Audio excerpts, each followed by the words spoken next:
Inihahandog ng Radyo Maria Philippines, Bringing Christ into Your Home, ang palatuntunang mistisismo, ang makadiyos na pag-aaral tungkol sa kaluluwa ng tao, ang tunay na buhay makadiyos.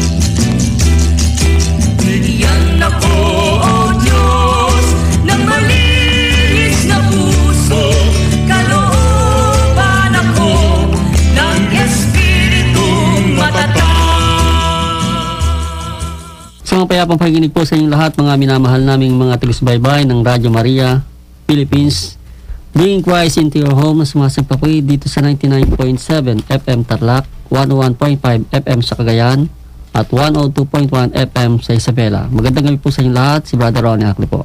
Magandang gabi po sa inyong lahat. Ako po si Sister Merly Ibanez ng St. Raphael the Archangel Parish, San Rafael.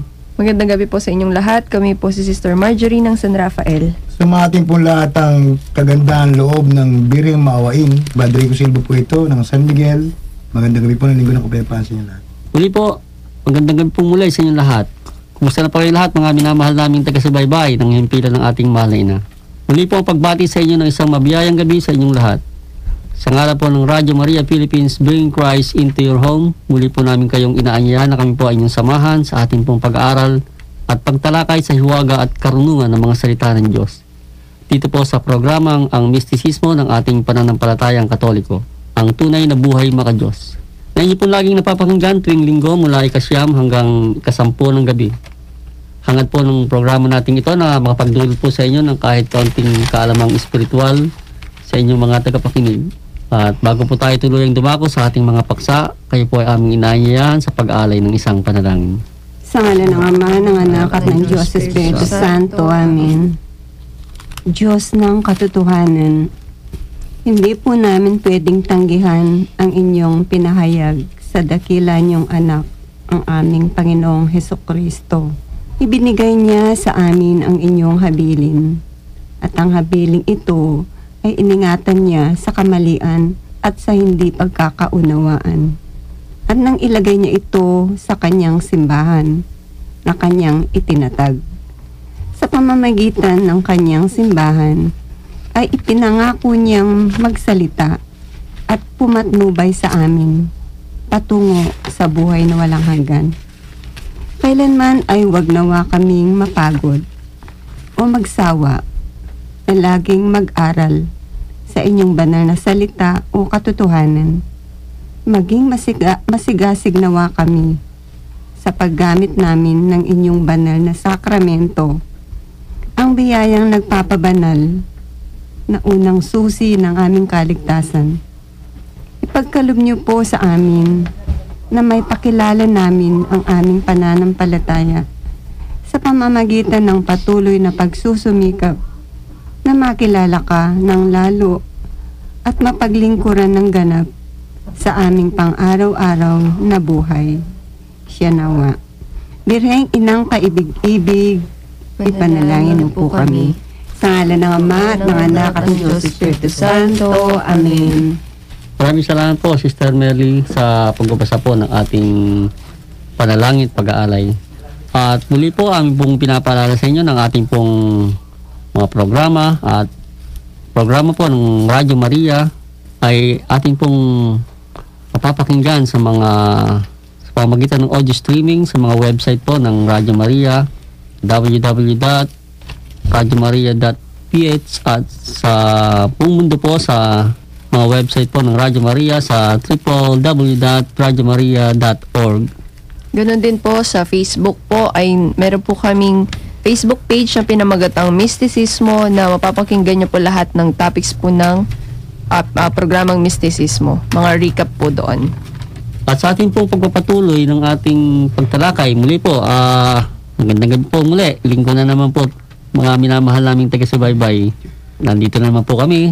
At nawa po, naandyan po uli kayo na ating pong pare-pareho mapag-aralan at matalakay itong ating paksa tungkol po sa mga katotohanan at hiwaga ng mga banal na salita ng Diyos. Sa ating pong nakaraang mga paksa, kung ating pong susulyapan muna, katulad po ng isang nag-aaral, kailangan po nating recap ang lahat ng mga ating pong natalakay.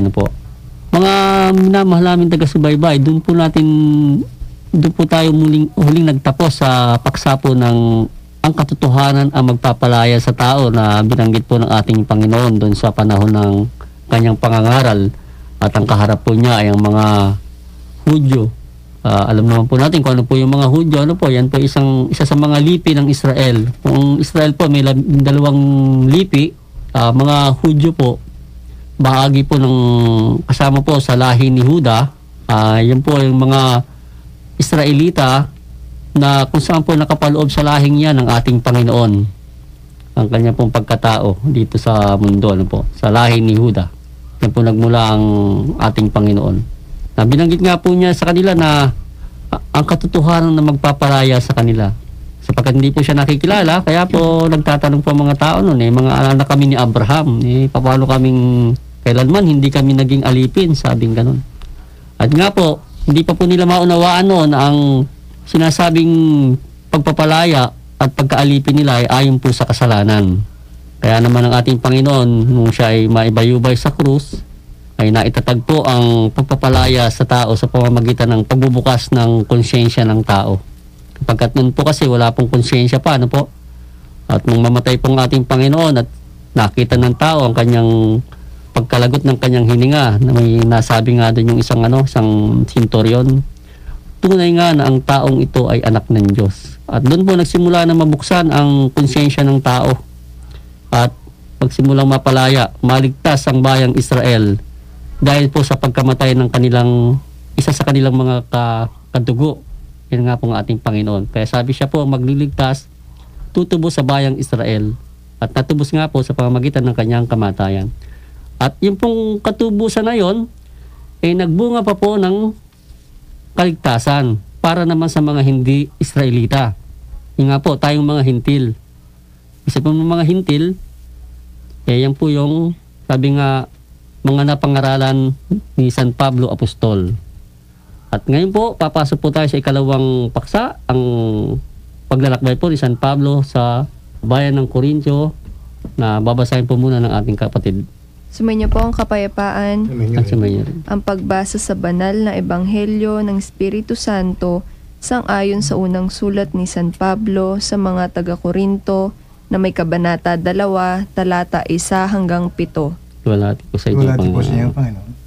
Sa ganang akin, mga kapatid, nang dumating ako sa inyo, hindi ako nagsadya upang ipangaral sa inyo ang patotoo ng Diyos ng may mataas na pananalita o karunungan, sapagkat ipinasya ko na wala kayong ibang dapat makilala kundi si Hesukristo at siya na nakapako sa krus.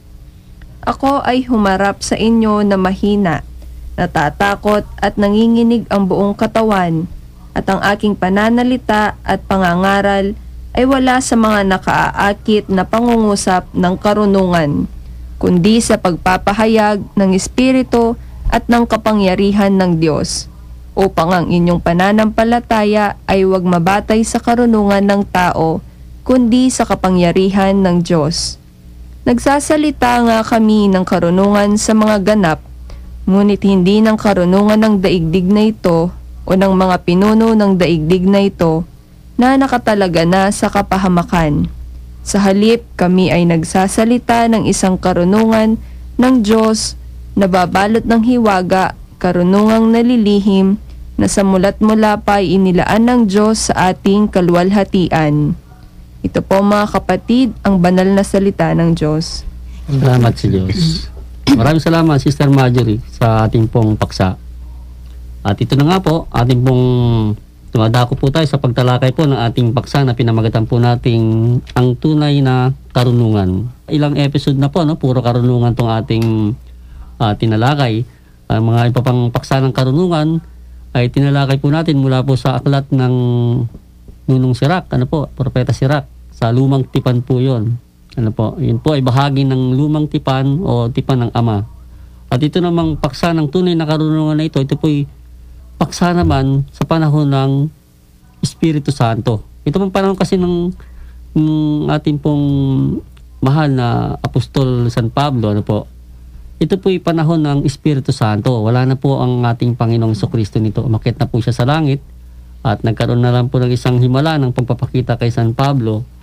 Kaya po si San Pablo, magmula po sa isang buhay na siya'y tumutugi sa mga Kristiyano at kanya pong inuusig, na-convert po siya at naging isang matapang na apostol ng ating Panginoon Jesucristo. At ito pong bahaging ito ng sulat sa Korintyo ay ito po isang lugar na kung saan siya po ay nangaral ng Kristyanismo.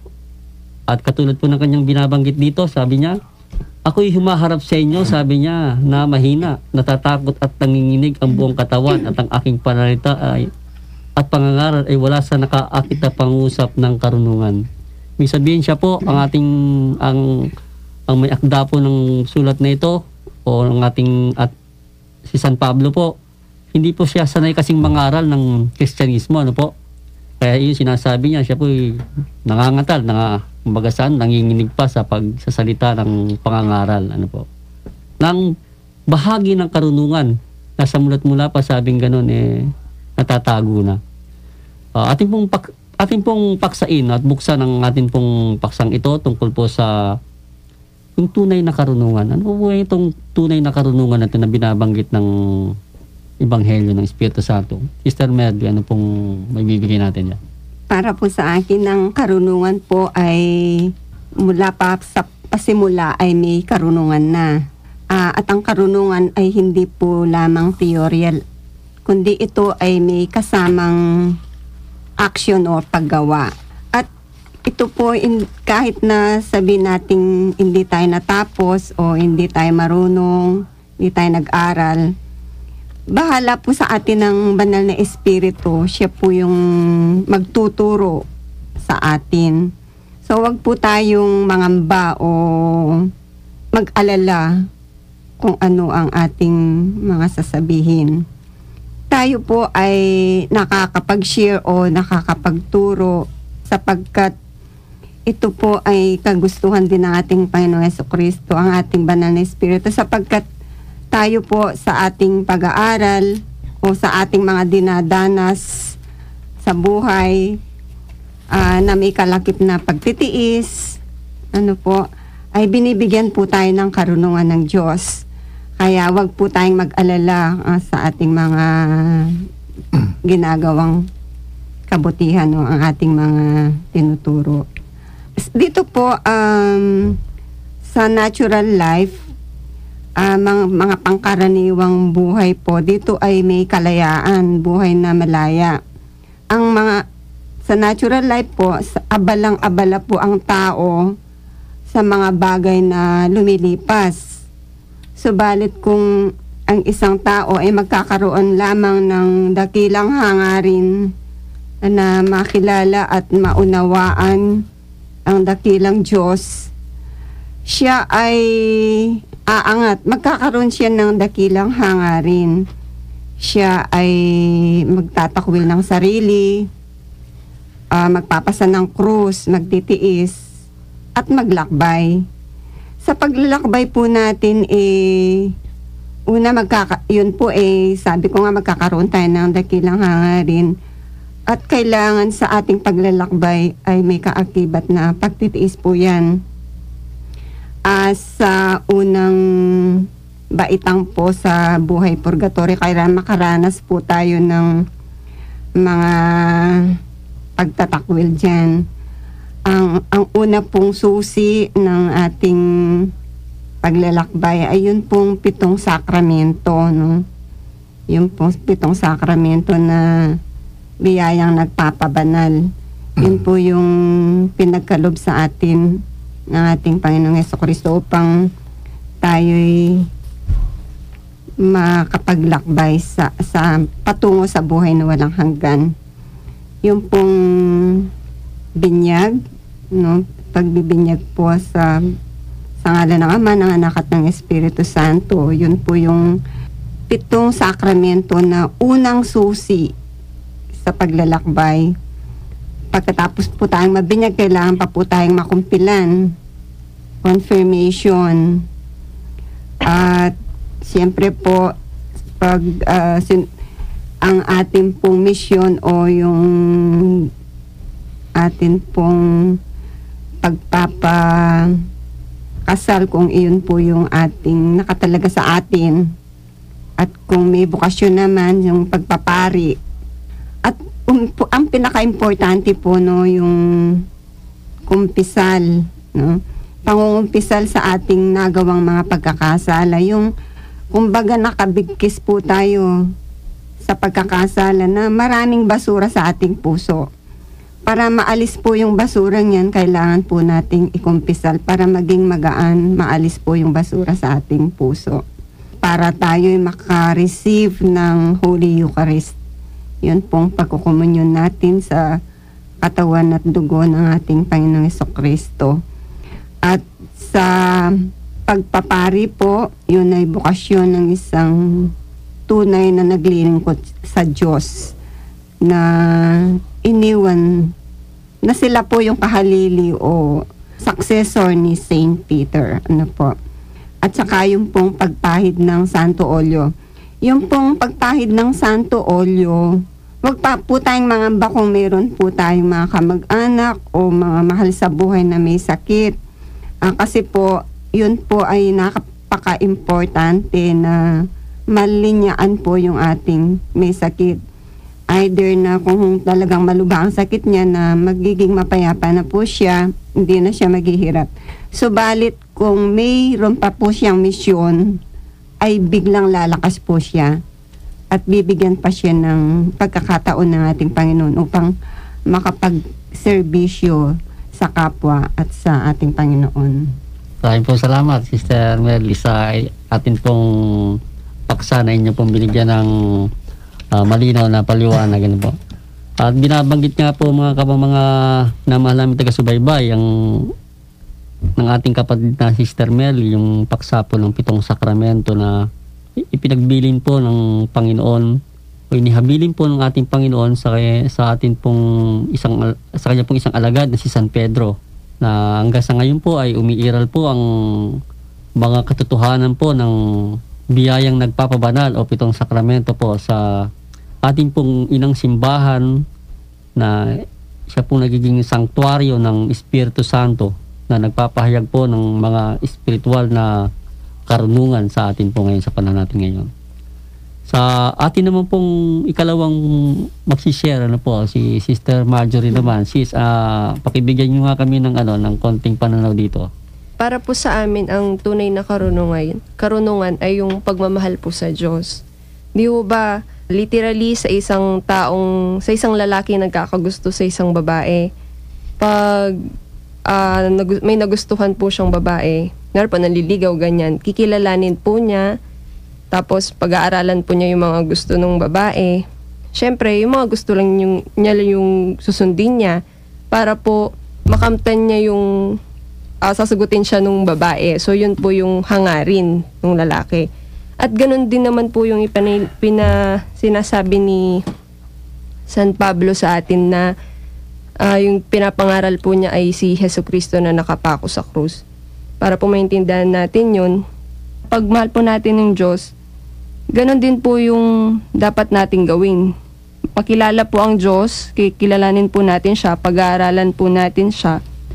Una sa lahat po ay yung pagkakaroon po natin ng pagnanais sa Kanya, kung paano po natin kikilalanin siya. Kailangan meron po tayong dakilang hangarin. Hindi lamang po na makilala natin si Jesus Christ sa pangalan niya, kundi sa mga gawa po niya. At ang pag-ibig ay dahil yung unang hakbang po ng pag-aaral ay ang masidhing pagnanais, yun nga, kailangan magkaroon ka po ng dakilang hangarin. At sa ganun po, yung dakilang hangarin, yung paghangad po na pag-aaral sa Kanya, ay yung pagmamahal po sa Kanya. Kung meron na po tayong dakilang hangarin, punta po tayo kung dun sa pag-aaral kay Jesus Christ. So ano nga ba yung patungkol po sa Kanya? So sinabi nga po nung topic natin nung nakaraan, ipinako nga po siya sa krus, di po ba? Dumating po siya sa sanlibutan para po iligtas. Saan po tayo ililigtas? Dun po sa pagsuway na naganap, dun po kay sa history po kay Adan at Eva, na ang ugnayan ng Diyos nga po ay naputol. Dati po yung ugnayan ng Diyos, vertical line po siya, tao sa Diyos. Tapos dahil po dun sa pagsaway, nagkaroon po ng horizontal line na siya po yung nagputol na ugnayan ng tao sa Diyos. So may namatay po yung kabanalan. Ngayon, sa pag-aaral po natin kay Jesucristo, bubuin po natin ulit yung kabanalan na yun sa sarili natin. Iyamang ang tao nga po na templo ng Diyos ay banal. Kailangan maibalik po natin yung kabanalan na yun na nawala sa atin sa pamamagitan po ng pagsunod natin kay Kristo sa mga alituntunin po niya, sa batas po niya. Sabi nga po niya, di ba, ang sino mang maghangad sa akin, itakwil ang kanyang sarili, pasanin ng krus araw-araw at sumunod sa akin. So yung sa pag-aaral po natin, naliliwanagan po tayo kung ano po ba yung tunay na karunungan na gustong ipahayag po na ng banal na salita po sa atin. So yung pag-ibig ay nangangahulugang pagtupad po sa mga batas. At ang pagtupad po sa mga batas, yun po yung nagpapalapit sa atin, nagpapalapit po sa atin sa Diyos. Kaya yung paghahangad ng karunungan, naghahatid po sa atin ng kaharian. So yung pag-aaral po natin, nakakalikom po tayo ng kabanalan doon. At dahil sa anak, na sinabi nga na walang makakarating sa ama kundi sa pamamagitan ng anak, sa pagsunod natin sa mga lituntunin ni Kristo, ay nalilinis yung kaluluwa natin na pupunta tayo sa kaharian ng Diyos. At sabi nga sa Aklat ng Karunungan, matuto ng karunungan at hindi kayo magkakasala, sapagkat ang mga tumutupad ng buong kabanalan sa mga banal na kasulatan ay magiging banal. So sa pamamagitan po ng pagmamahal natin sa Diyos, pag-aaral po natin, nakakakuha po tayo ng karunungan na may dakilang hangarin po. Ipinapakita niya sa atin ang tunay na karunungan na siyang magdadala sa atin sa buhay na may ganap na pananampalataya at kabanalan. Maraming salamat, Sister Marjorie. Talagang punong-puno ng karunungan, no? Ito ay bunga ng ng sabi nga ng pagtitiis, 'di ba? Katulad nga ng ating mga gawain na kahit na nahirapan kayo, yan, nandito pa rin kayo. At yan sinusuklian naman ng karunungan, yung mga ganyang klase ng mga pagsasakripisyo. Malaki man o maliit, huwag natin tingnan kung ano yan, basta yan ay iniaari natin na isang gawain. Sabi nga ng ating kapatid na si Termajor, gawain, pagsasagawa sa lahat ng mga natutunan, yan ay isang uri ng karunungan na siyang bunga.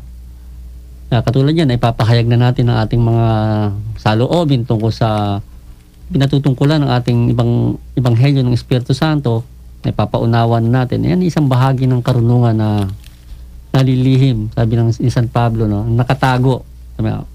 Hindi maaring kathain ng tao, kundi ito ay pinagkakaloob sa pamamagitan ng espiritu ng karunungan. Kaya naman, sa isang pagtuklas pa rin ng karunungan, ito naman ang ating kapatid na si Brother Rico. Brad, bigyan mo nga kami ng malaking karunungan.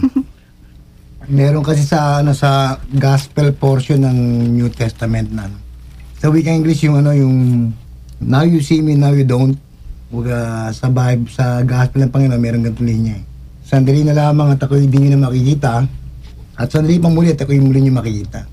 Kaya nung matapos siyang mamatay at muling mabinuhay ng Diyos, ang kapangyarihan ng Diyos sa ngalan ng pananampalataya sa Espiritu Santo na hinawakan niya yung krus na yun, nagbili na naman siya. Sabi niya, ako'y pasa sa Ama, sabi niya, at isusugo ko sa inyo ang Paraklito, buhat sa kalooban, buhat sa Ama, na siya magpapatuto at magpapasalita sa inyo sa mga bagay-bagay na hindi nyo pa dinadanas o na hindi pa nyo naranasan nung ako'y kasama nyo pa, na hindi nyo nagagawa na, sabi parang gano'n. Yun. San Pablo, isa siya sa inspired ng Holy Spirit o yung Parakleto na yan. Kaya sabi niya doon sa pambungan doon, hindi ako naparito sa inyo para magpatutuo sa Diyos ng may mataas na pananalita at karunungan, sabi niya. Kundi naparito ako para patunayan na si Yesu Cristo talaga. Si Jesus Christ na tinuturo niya yung bilang isang buhay na example, leadership example na itinatig ni Cristo. Yun ang dapat makita ng tao, yung aral ng daan katotohanan ng buhay. Simula sa krus, patungo sa mata hanggang sa apoy. Ngayon, kung hindi magsalta man ako sa inyo, sabi niya, hindi mga karunungan na pang degdig, sabi niya, tsaka mga namumunos degdig, hindi ganun, sabi niya Totoo nga yan. Nanginig ang katawan ko, nilalambot ako, natatakot ako sa inyo. Maliban sa Espiritu Santo, na nagkapasalita sa akin at ang kapangyarihan ng Diyos. Yun, yung tinatawag na power of the Word and the Holy Spirit. Nabanggit nga ng kapatid natin kayo na si Brad na sa panahon natin, yan yung Espiritu Santo, yan yung mga salta na galing sa kapangyarihan, na may nakasakay na kapangyarihan. Kaya nga 3 divine persons sila, yung Holy Spirit, may salita at kapangyarihan na kasama. Na siya ipinagkakalob sa mga tao na ipinagkakalooban niya ng katungkulan sa karapatan na makapaglingkod sa kapwa gaya ng ginawa ni Jesus Christ. At bilang review na naman, may kinalaman sa karang linggong tinlaki natin. Lagi na lang talaga ang pinaka natin dito, paksa yung kaluluwa na binubuo ng isip, puso, kalooban. Na yung isip, puso, kalooban na yan, kinakailangan masalinan o pagmulan ng karunungan yung isip na yan. Kasi yung isip natin, kung nasa natural life tayo, bulag sa katotohanan sapagkat ang kaisipan ng tao sa natural life ay naayon lamang sa nakikita ng kanyang dalawang mata ng kanyang katawan. Pero yung kaluluwa na merong isip na siyan dapat na taga makakita sa katotohanan, sa sandaling pinananawagan na yan ng tunay na karunungan, yung karunungan yan, yun nga yung pinaka-ninyo, yung pinaka-inner sight, kung tawag yung pinaka-sight ng ating mga isip, para matawag siyang third eye. Hindi ko mo may isip, third eye na yan, hindi tangi lamang doon sa mga piling, mga tao na tinatawag niya sa gitna ng karamihan para ipagkaloob ito. Itong araw na ito ng DKB, ang katuwa ng buhay, doon pa lamang masasabing may third eye ang mga nag-apostol na yan hanggang sa panahon natin yan, dahil meron ng tagay-tagay na karunungan yung isip. Isip plus karunungan equals third eye na makababasa sa mga pangyayari na may kaugnayan sa katotohanan ng buhay niya dito sa pinag-aaral natin buhay, tunay na buhay maka-Diyos sa first part of the journey, yung supernatural life. Kaya malaking kinalaman at kaugnayan yung karunungan na yan Sabi nga sa Stairway to Heaven, if man moves according to the will of God, this man moves wisely and well. Kapag daw ang tao kumikilos na sa kalooban ng Diyos, ang taong ito kumikilos na matalino at mahusay. Matalino in the sense na katalino ang galing mismo sa Diyos, hindi katalino ang galing sa worldly pleasure ng tao sa natural life. Bakit siya matalino? Kasi naintindihan niya na bukas makalawa, any time of the day, of the month, of the year, mamamatay bigla siya literal.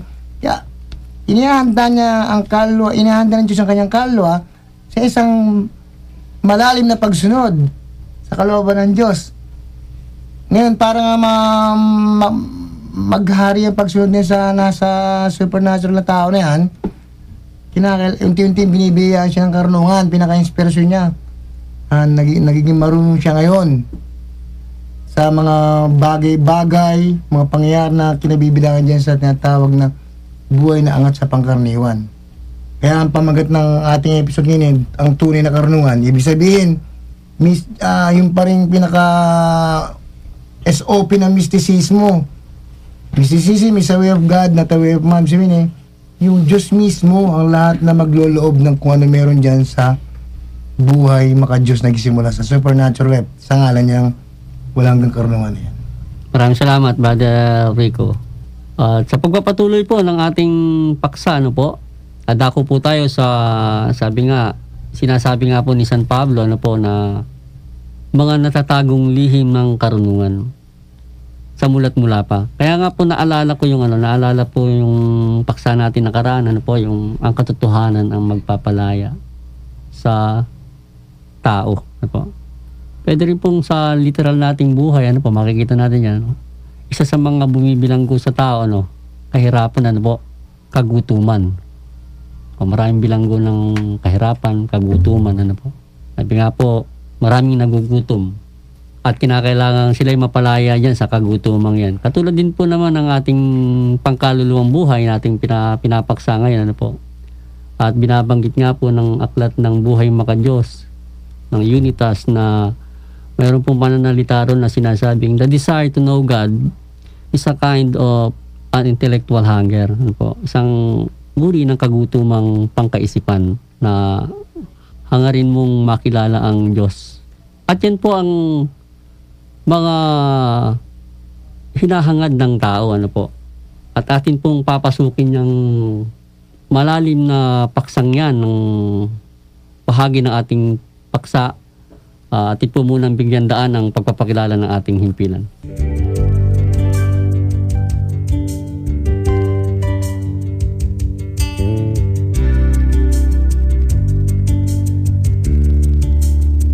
Nais po namin kayong makasama sa misyon ng pagsasahimpapawid ng mabuting balita sa pamamagitan ng Radio Maria. Inaanyayahan po namin kayong maging bahagi ng Friends of Radio Maria. Para sa karagdagang impormasyon, makipag-ugnayan po sa 045-982-1910 or mag-text sa 0918-629-6310. Welcome to the Radio Maria family.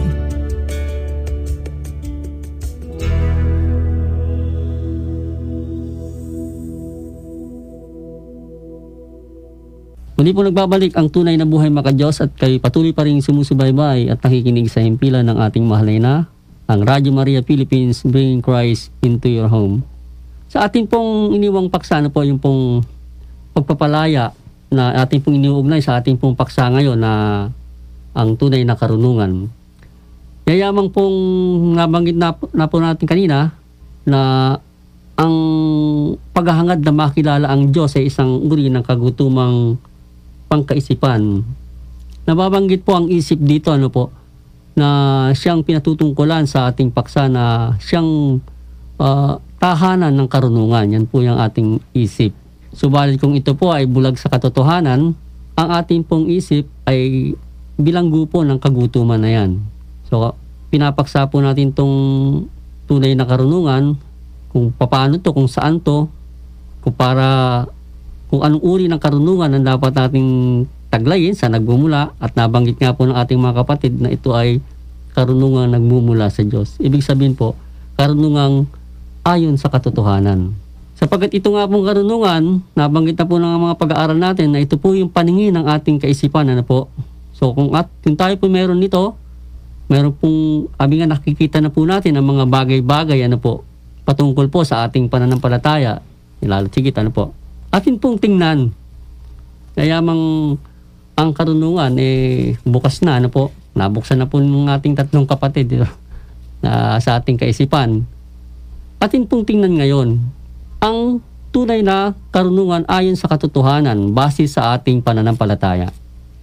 Kamukha po ng mga pag-aaral po natin na ating pong tinatalakay at pagmamasid, lalo po sa ating pananampalatayang Kristiyano Katoliko, ano po. Marami po tayong napapansin o nakikita na iba't ibang uri po ng pag-aaral tungkol sa katotohanan. Marami pong nagsasabi na sila po ay nasa katotohanan, ano po. Kung tayo nga po bulag sa katotohanan, maliligaw po tayo. At hindi po natin makikita yung katotohanan. Kaya po, isa rin po sa mga pananalita po ng aklat ng Buhay Makadiyos, ng mistisismo, na ang isang napakalaking kapahamakang haharapin ng isang maghahangad ng buhay makadiyos ay yung kamalian at kamangmangan sa pananampalataya. Kaya ito po, nag-aaral po tayo, mga minamahal naming taga-subaybay. Ano po?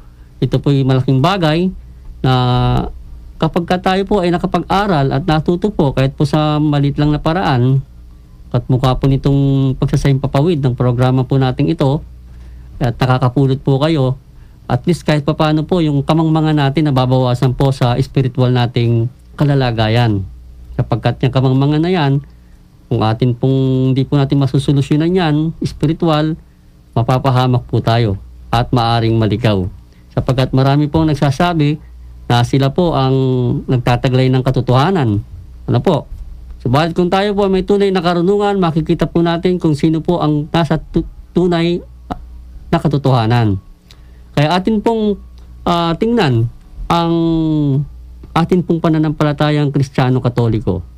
Kung paano po itong nagtataglay ng isang katotohanan base po sa karunungan na nakapaloob po sa atin na mga mananampalataya.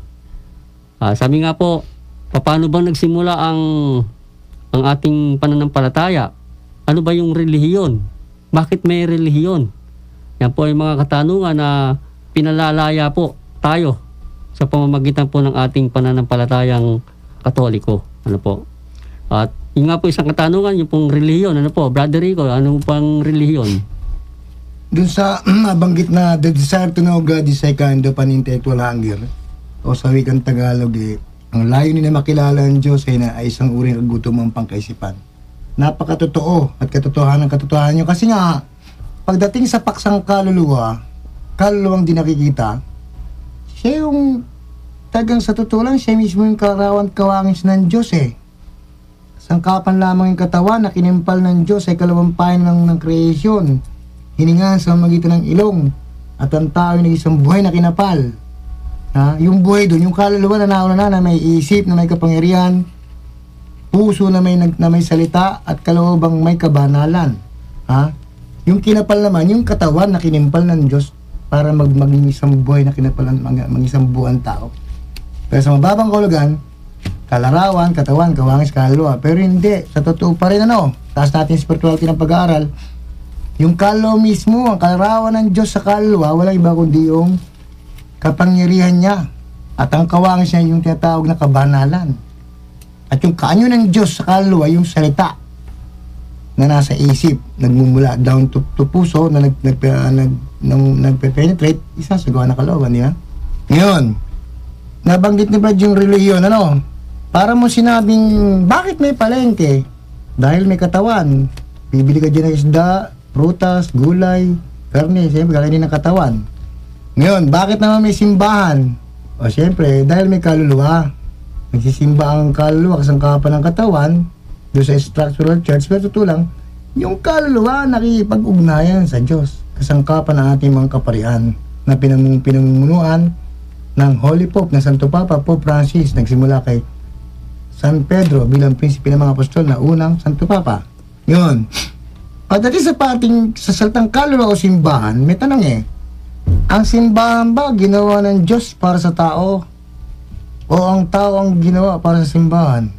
Kung sasagutin po ng natin mga tao yan, kung ang simbahan ginawa, ang tao ginawa para sa simbahan, bakit ko konti nagsisimba? Only few, hindi siya majority, hindi siya general, Ngayon, kung yun namang simbahan ang ginawa para sa tao, bakit hindi lumalakad ang simbahan papunta sa tao? Ngayon, kaya meron tinatawag na spiritual church, yung tinatawag na militant church, yung mga kaluluwang nakikibaka. Tayo yan, sa kapanahon natin yan, unang-una mga pari, sa tayo naman mga laiko, mga layamans, nakikibaka tayo para sa ikatutubos, ikaliligtas ng mga na-shoot na sa purgatorio bilang pinakabago na ng impyerno, yung purgatorio na yan. At tayo rin naman, kasama ng mga mahal sa buhay na kinalaman, ang kaluluwa natin makasurvive, marating natin yung target natin destination, yung buhay maka-Diyos, yung eternal life. Yung kaya nga lang, balik aral tayo, magsisimula lahat sa relihiyon. Kasi marami nagsasabi na sila raw, natagpo na ng Diyos. Karapatan na yun, sabi ng iba naman, nakita na ng Diyos. Pero maraming klase ng Diyos. Meron Tita Prita Diyos, meron Del Monte Pineapple Diyos. Pero ang tunay na Diyos, Diyos na may gawa ng mga langit at lupa at yung Diyos na nagtumbo sa sanlibutan at yung Espiritu Santo na siyang pinakakamay ng Diyos sa ibabaw ng mundo ngayon na mga pangyayari, mga events, yun yung Holy Spirit kasama ng salita na may kapangyarihan.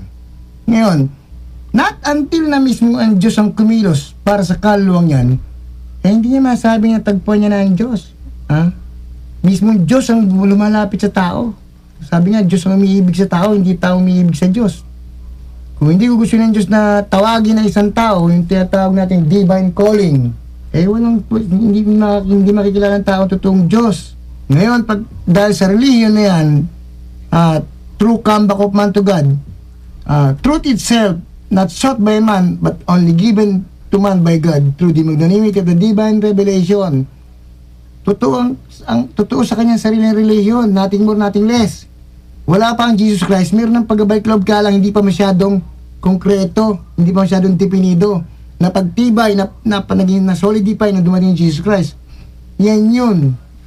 At dyan din sa true religion na yan, dyan nagsisimula yung tinatawag na true faith. The gift of God to man alone itself. Yan yung tunay na pananampalataya na yan, na pinaka-anak ng relihiyon. Kaya bato-bato sa langit, tamaan, huwag na po magagad sa mga ibang pananampalataya ng mga nagsasabing just receive Jesus Christ as your personal Savior and Lord.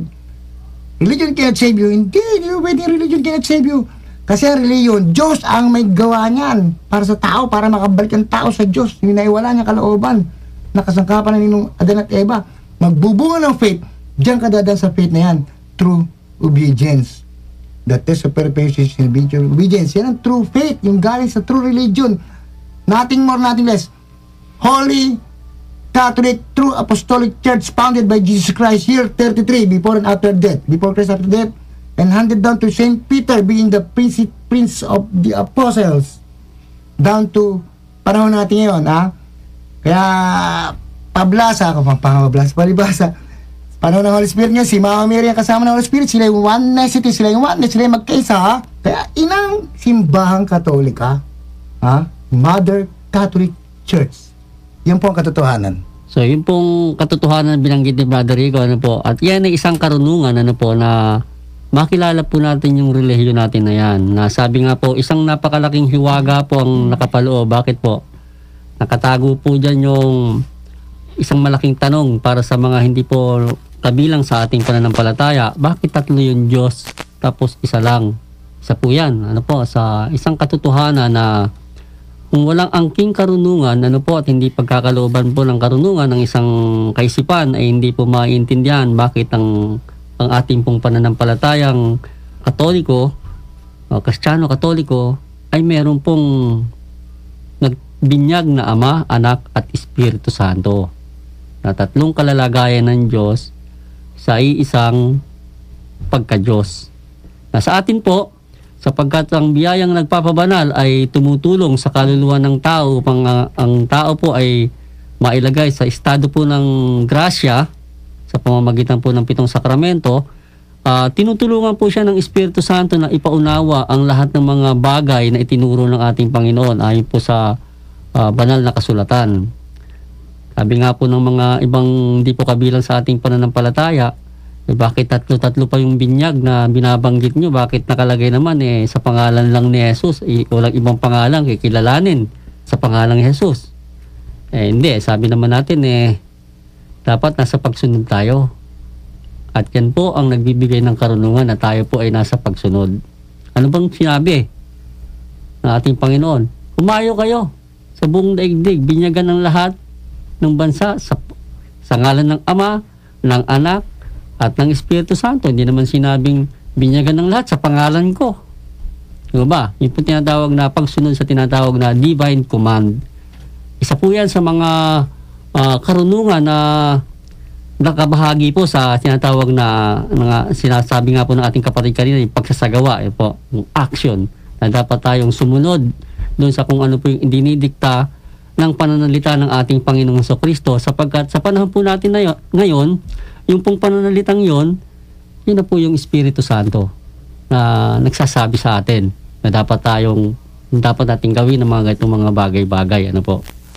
Na hindi tayo dapat na bumasi lamang ayon sa tinatawag na pangkaraniwang pahat na kaisipan o natural understanding. Kaya nga po, marami po ang nagtataglay ng pananampalataya pong Kristiyano, subalit hindi po nakaugnay sa tinatawag na divine command ang lahat ng ang kanilang mga pagtupad doon sa mga pagsasabuhay ng pananampalataya.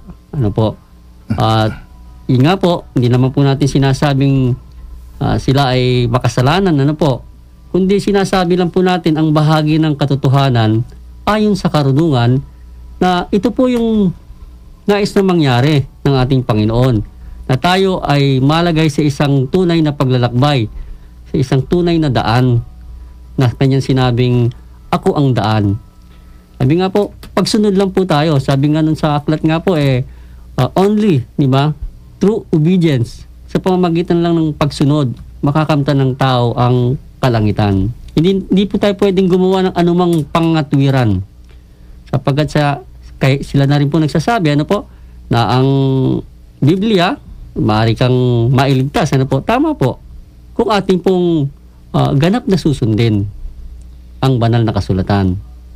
At yan po ang itinuturo natin sa atin pong pananampalatayang Kristiyano Katoliko na tayo sa binyag na Ama, Anak at Espiritu Santo ay mabuhay ayon sa binyag na yan, sapagkat diyan nakapaloob ang tatlong mahihiwagang pananalita ng ating Panginoon na sinabi niyang, ako ang daan, ang katotohanan at ang buhay, na patuloy pong isinasabuhayan ng ating mga kapatid na mga naglilingkod, ano po, at yan po ay patuloy na umiiral at umiiral ang pananampalataya at relihiyong Katolisismo na yan, na sabi nga, isang mabigat na requirements ang tinutupad ng bawat na namumuno dyan. Ano po yan?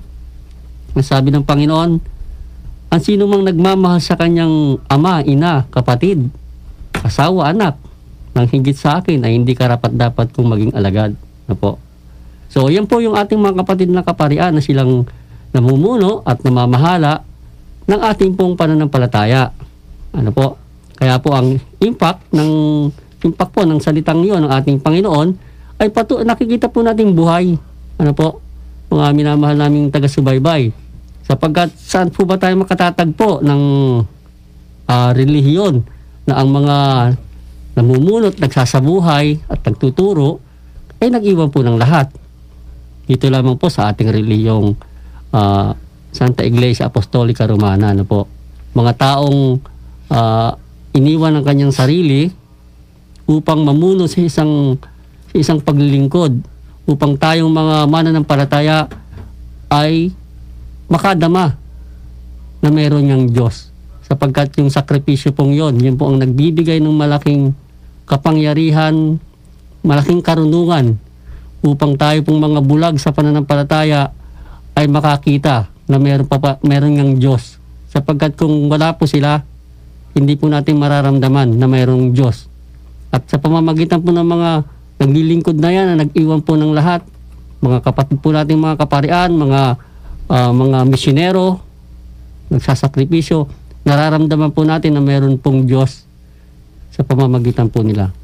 At yan po isang malaking karunungan na ipinagkakaloob po sa atin ng ating inang simbahan upang tayo po ay makaunawa at makakita ng tunay na pananampalatayang dapat nating sundan, dapat nating pasukin, at dapat po nating maisabuhay ang ating pong pananampalatayang Kristiyano Katoliko.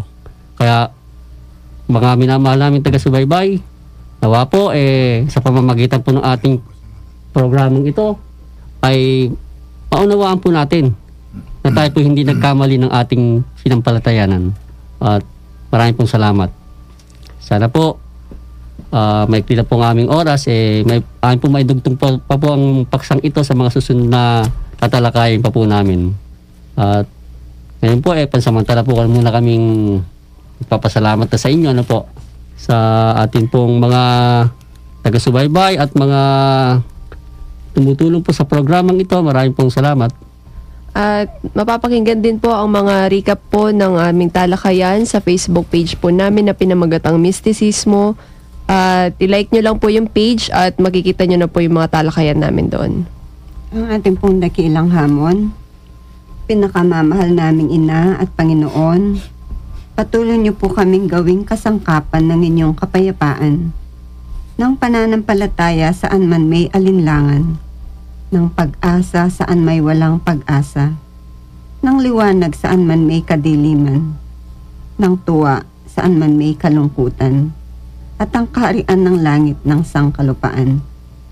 O Diyos na Panginoon, ipagkaloob mo pong higit naming hangarin ang makaaliw kaysa aliwin, ang makaunawa kaysa unawain, ang magmahal kaysa mahalin, sapagkat nasa pagbibigay ang pagtanggap, nasa pagpapatawad ang pagkamit namin ng patawad, at nasa pagkamatay ang ating pagsilang sa buhay na walang hanggan. Amen. Sa ngalan ng Ama, ng Anak at ng Diyos Espiritu Santo. Amen. At muli po, kami po ay pansamantalang nagpapaalam at nagpapasalamat po sa inyong pakikinig sa ating pong programang Ang Tunay na Buhay Makadiyos. Ito po sa himpilan ng ating mahalay na, ang himpilan ng Radyo Maria Philippines, Bringing Christ into your home. Sumayin niyo po lahat ang kapayapaan. At sumayin nyo rin.